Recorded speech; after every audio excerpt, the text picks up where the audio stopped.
আমি ব্যবসা করি, ব্যবসার পাশাপাশি আমি রাজনীতি অঙ্গনে।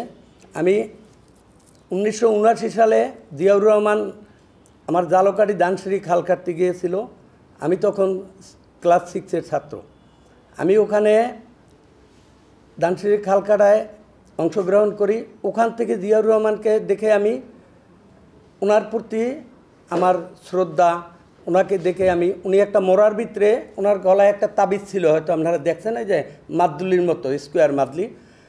উনি মোড়ায় বসে খাল কাটে মোড়ায় বসে যখন বক্তৃতা দিছে, আমি ওই স্মৃতি দেখে ওই দিনকার থেকে আমি শহীদ জিয়ার আদর্শ গড়া দল বিএনপি, ওনার প্রতি আমার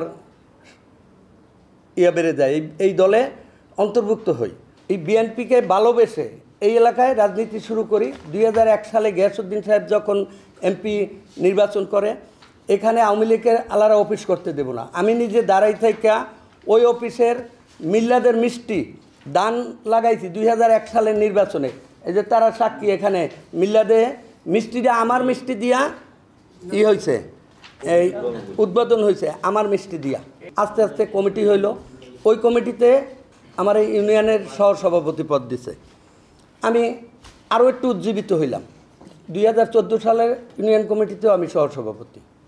2022-23 সালে যে কমিটি হইল, ওই কমিটিতে আমি ইউনিয়ন বিএনপির সহসভাপতি, ফতুল্লা থানার সহকোষাধ্যক্ষ, অর্থ বিষয়ক সম্পাদক। 2014 সালে হজ করে আসছি।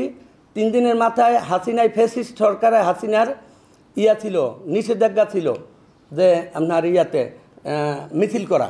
আমরা প্রতিবাদ মিছিল করছিলাম স্টেডিয়াম থেকে বুইগড়। ওই দিনকে দারোগা অনেক লোক হয়ে গেছে, দারোগা ছিল, ভিডিও করছে। ভিডিও করার পরে বিকালে আমার ফ্যাক্টরি থেকে তুলে নিয়ে গেছে। এরপরে আমার জামিন হইতে ওই হজের কাগজপত্র দিছি, আমার জামিন হয়েছে।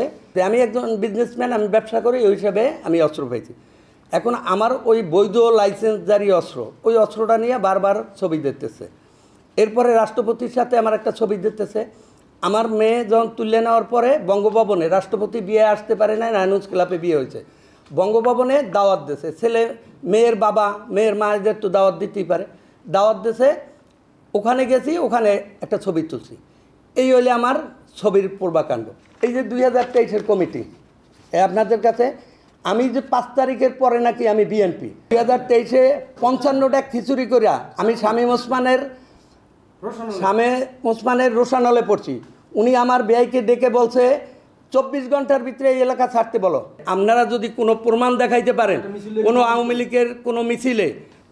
লীগের কোনো মিছিলে আমার ছবি পান, আমি আজকে আপনাদের সামনে কথা দিচ্ছি, আমি এই রাজনীতি অঙ্গন থেকে পদত্যাগ করবো। আমাকে বহিষ্কার করা লাগবে না, বা আমি পদত্যাগ করবো।